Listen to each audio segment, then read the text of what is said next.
Oktober 2024 balik dengan saya pembahasan untuk XAUSD. Now we check on Saxo seperti biasa juga ya, untuk ngeliat daily. Teman-teman mungkin yang di dalam grup tadi penasaran apa yang saya maksud dengan RBD, Rally Base Drop. Teman-teman bisa perhatikan ini Rally Base Drop. There's a big chance kalau dia akan drop. Artinya apa? Ya sebenarnya kalau kita ngomongin dalam pembentukan yang terjadi ya, ini kalau garis ini sebenarnya dia sudah break the neckline itself di 2625. Dia break dan seandainya dia masih kuat strong di bawah 2625, ini akan terus turun jauh. Ya, akan terus turun jauh bagi gold. At least balik ke 2500-an. Mungkin ini agak cukup signifikan ya pembahasannya. Tetapi most probably itu bisa terjadi. Kita ngeliat FOMC meeting minutes 10 dini hari, baru nanti inflation rate, ini CPI ya. Jadi CPI rilis, teman-teman bisa perhatikan juga hasil datanya. Kalau kita ngomongin secara RSI drop dia bawah 54.95.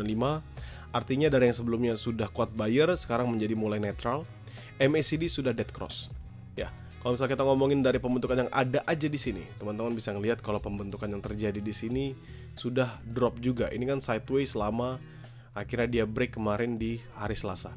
Dan kondisi sekarang dia trade di bawahnya. Now saya akan ambil area-area yang cukup signifikan dulu aja. Ini 2625 saya patok dulu.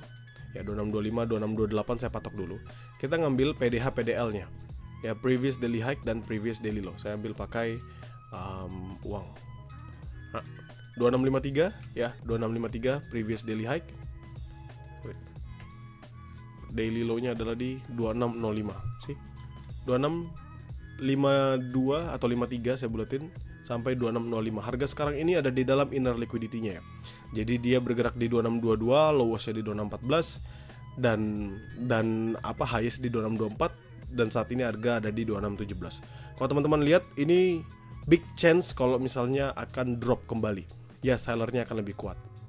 Kalau misalnya kita ngelihat dari pembentukan yang terjadi dalam beberapa waktu terakhir. Ini dari Rabu, Kamis, Jumat, Senin minggu ini, Selasa minggu ini, dan ini hari Rabu minggu ini. Selalu close dalam kondisi yang bearish. Ya, dia selalu close dalam kondisi yang bearish dan berhasil break juga. Big potential kalau misalnya kita ngomongin ngambil Fibonacci retracement dari daily, 618 itu ada di 2601. Teman-teman bisa perhatikan di sini ya. 618 itu ada di 2601. Berarti apa? 2605, 2601 ini patokan terakhirnya. Selain itu sebagai 618 itu juga sebagai area fair value gap. Ya, fair value gap yang tersisa dari XAUUSD. Ini kan dia breakaway gap pada tanggal 20 September hari Jumat. Ini ada fair value gap yang masih belum ditutup 2605 sampai 2600. Jadi kalau misalnya ditanya di mana area buy-nya, kita akan makan di area tersebut. Ya 2605, 2600 untuk area buy-nya secara daily. Now kita back kembali ke Saxo, ke Oanda. Kita ngomongin daily, pindah ke H4. Ini H4 kita ngomongin naked chart seperti biasa ya teman-teman. Kalian bisa ngelihat drop yang signifikan di sini. Jadi dia nahan terus drop satu candlestick full dari jam 8 malam ya. Jam 8 malam dia ada di harga 2645 opennya. Highestnya di 2647. Ya ini open dan highestnya di jam 8 tuh sampai dari 2645 sampai 2647. Dia close-nya di 2609 dengan lowest-nya di 2604. Jadi almost hampir mau mencapai 450-an pips. Ya. 450 pips untuk pergerakannya dia sendiri aja dalam satu waktu ya, dalam 4 jam terakhir. Lalu di sini dia rebound balik dan ketahan sih. Dia drop, rebound balik dan ketahan. Ketahannya bahkan di area yang sama. Nanti di H1 kita bisa ngeliat dan kita bisa abuse this level untuk kita entry. Jadi kalau kita perhatikan ini sudah mulai masuk bearish. Kita ngomongin secara RSI-nya drop 38, MACD-nya juga drop. Artinya bearish momentum sudah masuk. Dan kalau misalnya daily-nya nanti juga confirm close di bawah dari 2625, itu bakal memperkuat bearish momentumnya.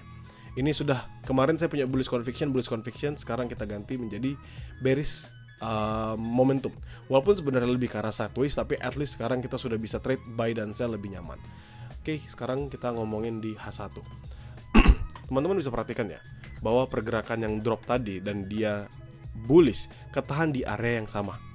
Ya, dia drop dan bullish itu ketahan di area yang sama di sini. Di berapakah itu areanya? Ini ada di 2623 sampai ke 2625. Ya, 2623, 2625. Ini saya paskan aja. Save. teman-teman akan lihat 2623. Ini saya paskan kembali, yang belakangnya ini saya hapus saja. Ya. Di sini 2623, 2625. Ya, kalian bisa ngeliat sendiri ya. Jadi ini adalah area teratas setelah dia break drop ke bawah. Ini adalah area teratas yang dia bisa sampai. Kalau misalnya kita ngomongin Fibonacci retracement, saya tarik dari ujungnya sampai paling ujungnya lagi di bawah. 618 tuh ada di 263435 ini. Jadi mungkin next untuk nge-sell-nya saya akan ada di area tersebut. 263435. Ini 35 saya patok dulu aja. Kayak gini. Nah, ini kita patok dulu aja. Jadi yang penting apa sekarang? Kita ngeliat dari yang area dekat dulu. 23, 25 ini sebagai sell high risk kita. Ya, buy high risk di mana? Tentu yang tadi kita sudah patok juga sama-sama teman-teman ya, yaitu di 2605 ke bawah. Tapi kalau misalnya kita ngelihat yang mempertahankan pergerakannya untuk nggak bergerak lebih jauh, ketika dia drop di sini signifikan, dia selalu tertahan. Ini kalau saya ganti menjadi garis, always stuck in here, 2609. Jadi area buy pertama saya kalau misalnya high risk itu akan ada di 2609 ya. Jadi makan di 2609 sampai ke 2607. Karena ini 2606.759, jadi actually 2607 juga bisa. Jadi 2607. Nah, 2607 sampai 2609. Ini akan menjadi area buy pertama saya. Ya, ini kan dia ada liquidity grab-nya ya sampai bawah ya teman-teman, lihat saya. Di 2605, 2604 ada liquidity grab-nya. Ada volatility lah kalau saya bilang. Jadi area buy pertama akan ada di 2607, 2609 sih, teman-teman bisa ngeliat sendiri. Ini buy high risk dengan area buy medium risknya udah berganti ya. Kemarin kan teman-teman ingat 2616, 2614 sebagai area buy high risk, buy medium risk. Dia profit lalu dia breakout strong bullish drop, lalu dia ketahan lagi di sini, which is actually the same lah. Ini akan menjadi area yang mempertahankan area equilibrium, dan mungkin menurut saya ini akan menjadi area scalping. Sebelumnya medium risk, sekarang saya ganti jadi area scalping. 600598 ini saya hapus. Teman-teman lihat, most probably yang menjadi new medium risk saya adalah 587 ini. Ya, 2587, 2585. Jadi patokan saya dengan momentum yang sekencang ini kan kencang banget turunnya. Dan dia rebound tanpa ada konfirmasi untuk dia break 2625, 2623, ini hanya akan terus drop lagi ke bawah. Oke. Nah, sekarang kita hanya perlu melihat 3 area ini aja. Karena ini area terbawah, ini area teratas saat ini, dan ini titik equilibriumnya. Kita ngomongin di M5 sekarang. Kalian bisa ngeliat ada yang mempertahankan pergerakannya sangat amat lama. Ini dari 2614 sampai 2616, which is area medium risk saya kemarin. Ya.